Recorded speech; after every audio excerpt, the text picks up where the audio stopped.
Things are taking a bitter turn for Russia and its economy, as it is already on the verge of collapsing.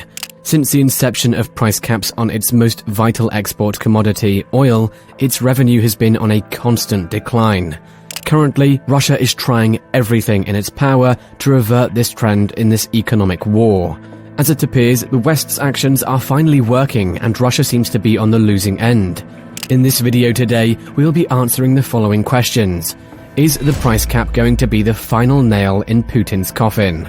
Will Putin succeed in his counterattack plan to revitalize the economy of Russia?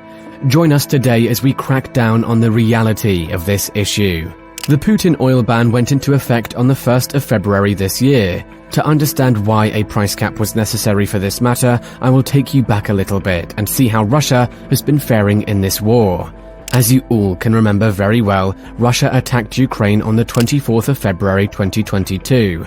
Many countries, including those in the West, the European Union, and Australia, had to do something without directly getting involved in this war. So they used a side route to ensure that World War III didn't happen, especially since Putin controls larger nuclear bombs.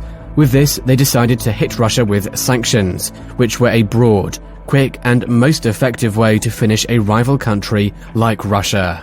Russia's economy has been heavily connected and dependent on trade with other countries, and these sanctions heavily targeted Russia's ability to freely trade with any country.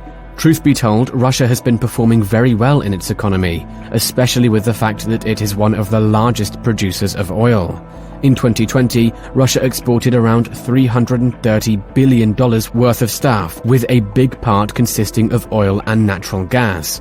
Russia also imported over $220 billion of stuff, including cars, computers, microchips, and so much more. Ever since these sanctions were imposed on it, Russia lost touch with many of its trade allies, including those in Europe who were heavily dependent on Russia's oil.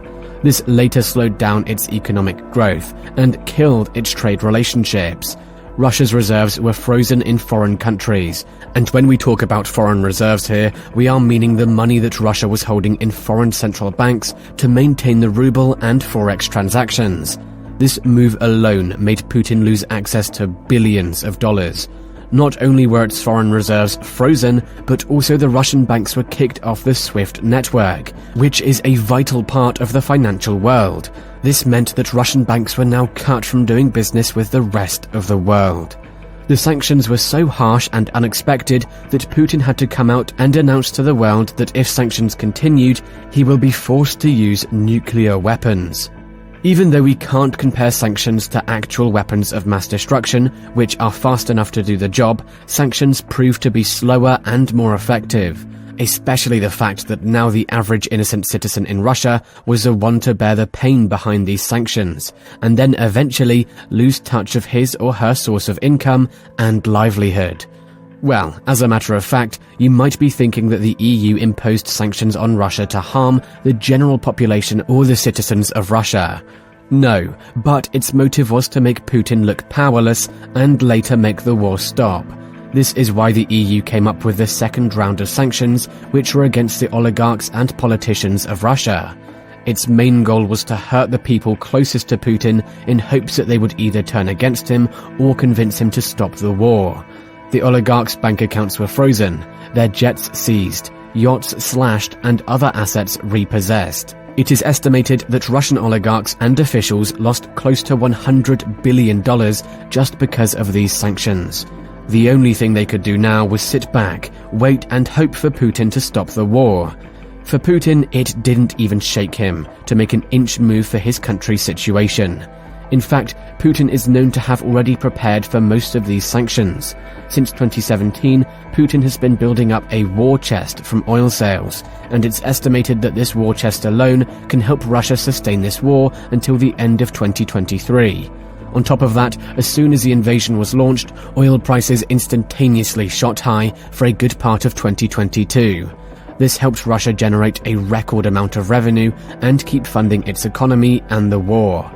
Russia made $100 billion from fuel exports in the first 100 days after the invasion, which was up 60% from the same time in the previous year. Europe was Russia's biggest customer, so they set out a plan to phase out Russian energy purchases by December 2022.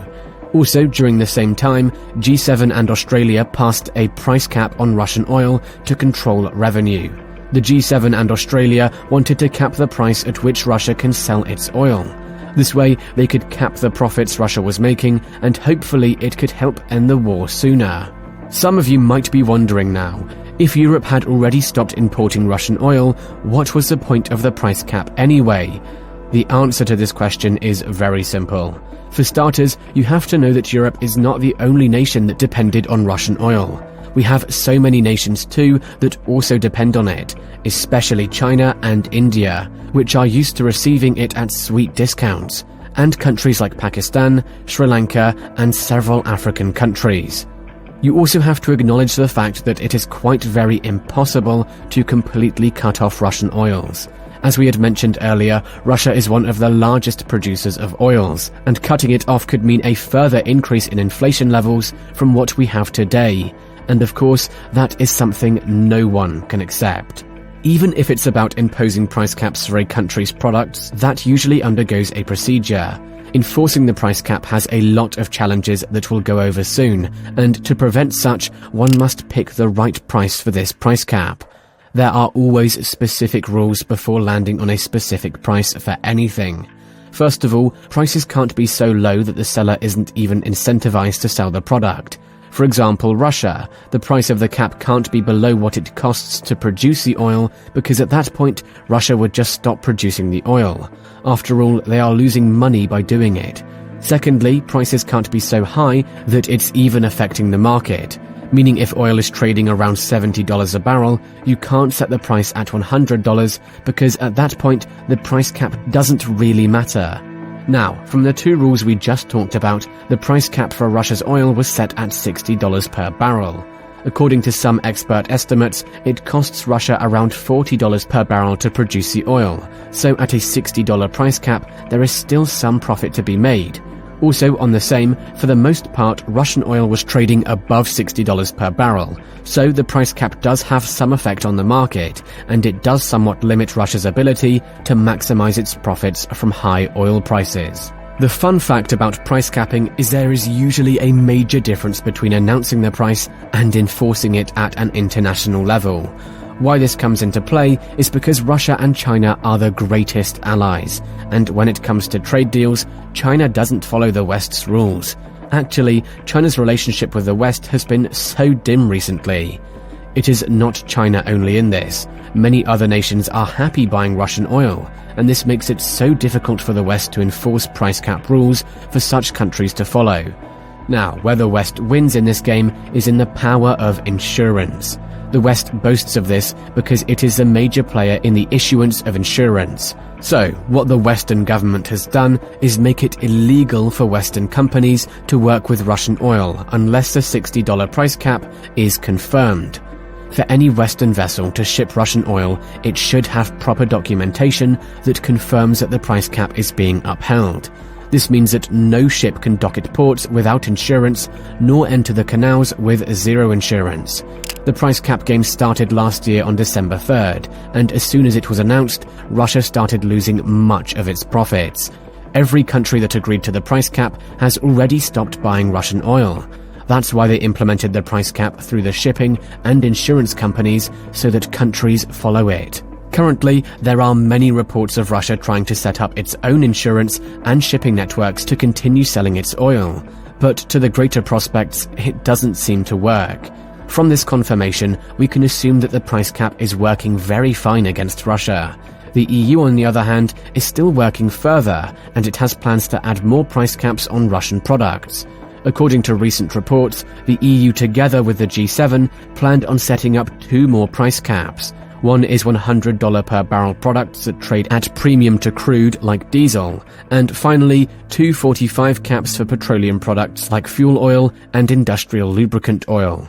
It is believed that this will cause market disruptions and even hurt Russia more. From your suggestions, do you think that Russia will feel the impact of the price caps and finally give up on the war? Please don't forget to send your suggestions in the comment box below. With this, here marks the end of our video today. We hope this video was informative and especially entertaining. Kindly don't forget to send us those likes, and also don't forget to subscribe to this channel and hit the notification bell for more of the world's economics content. Thank you for watching. Let's meet in our next video.